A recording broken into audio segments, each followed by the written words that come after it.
When John Lennon sang Give Peace a Chance in 1975, Syria was expecting a military rebellion by the extremist Muslim Brotherhood organization, listed as a terrorist group in many countries, whose goal was to overthrow the secular government in Damascus and establish a regressive state based on Sharia laws. Despite foreign support, the Islamist rebellion only lasted around 3 years, with clear military victory to the Syrian army in a battle that resulted in the death of thousands from both sides. A similar attempt by the Muslim Brotherhood and other Islamist groups has been made against Damascus in 2011, and we are still living the catastrophic consequences of an ongoing war. Hundreds of thousands of deaths, millions of refugees, regional instability, and the spread of trans-border terrorism. While the Ukrainian war is at the forefront of the political and media scenes, with timid attempts to extinguish the fires of a war that may spread throughout Europe due to the intransigence of the political players involved in this war and who have narrow interests that are not in line with the regional security of Europe, it seems that the United Arab Emirates is taking the opportunity to promote peace in war-torn Syria.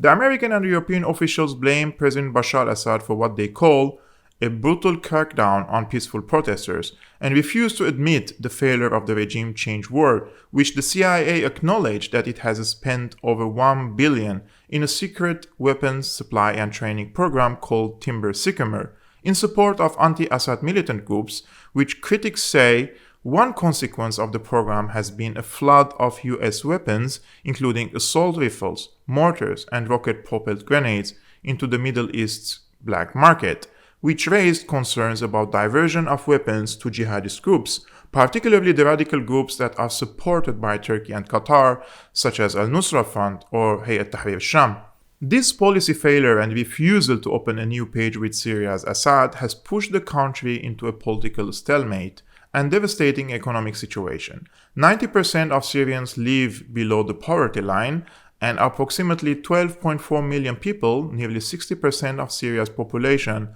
are now considered food insecure, representing a 57% increase since 2019, according to the World Food Programme. Despite the objection of the United States, regional countries such as the UAE, Jordan, Bahrain, and Egypt are accelerating stability efforts and regional economic integration through Syria's gate, which has an important geopolitical and geoeconomic position. The United Arab Emirates reopened its embassy in Damascus in December 2018. The move aimed to normalize ties and to curb risks of regional interference in Arab-Syrian affairs, an apparent reference to non-Arab Turkey and Iran, who supported conflicting sides in the war. The UAE decision came after a conviction that the next stage requires the Arab presence and communication in the Syrian file, tweeted Anwar Gargash, the UAE Minister of State for Foreign Affairs. In November 2021, the UAE Foreign Minister Abdullah bin Zayed al Nahyan met with Syria's President Bashar al-Assad in Damascus,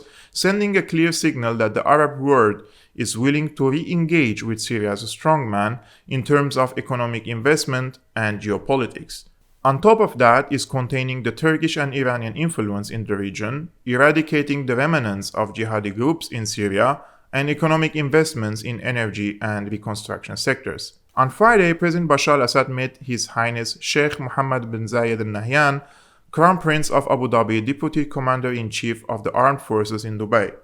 This was the first foreign visit of al-Assad to an Arab country since the outbreak of the war, which indicates the development of relations between the two parties and Damascus's reliance on the growing Emirati role in the region, which aims at marginalizing jihadist movements and boosting economic cooperation instead of infighting and spreading extremism, which Ankara and Doha seem to have not yet given up. Mohammed bin Zayed al Nahyan, who received President Bashar al-Assad in a Shate Palace, considered that this visit comes in the framework of fraternal keenness and coordination between the two countries towards different issues, affirming that Syria is considered as a basic pillar of the Arab security. Therefore, the UAE stance is firm in supporting Syria's territorial integrity and stability. Mohammed bin Zayed al Nahyan affirmed the need for withdrawal of all foreign forces which exist illegitimately on the Syrian land, expressing his country's keenness on boosting cooperation with Syria in the domains that achieve aspirations of the two brotherly peoples. The United States, in a statement responding to Syrian President Bashar al-Assad's visit on Friday to the United Arab Emirates, said it was profoundly disappointed and troubled by this apparent attempt to legitimize Assad.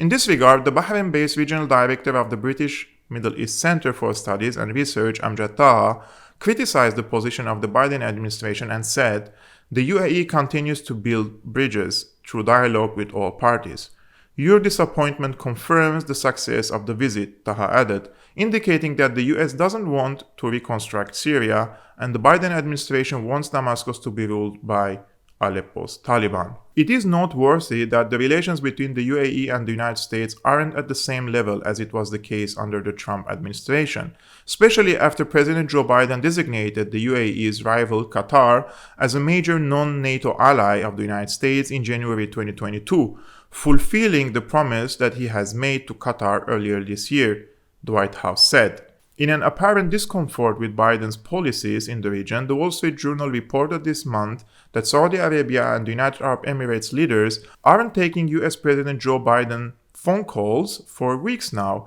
and are refusing to boost oil exports in order to offset rising prices linked to the Ukrainian war, which could impact American oil supply during the new phase of a Cold War between the US and Russia. In this regard, the CEO of Gulf State Analytics, Giorgio Cafiro, said that the visit of President Assad to the UAE is a watershed which further illustrates how on many issues Abu Dhabi's foreign policy has been increasingly aligning with Russia and China's interests, not those of the United States.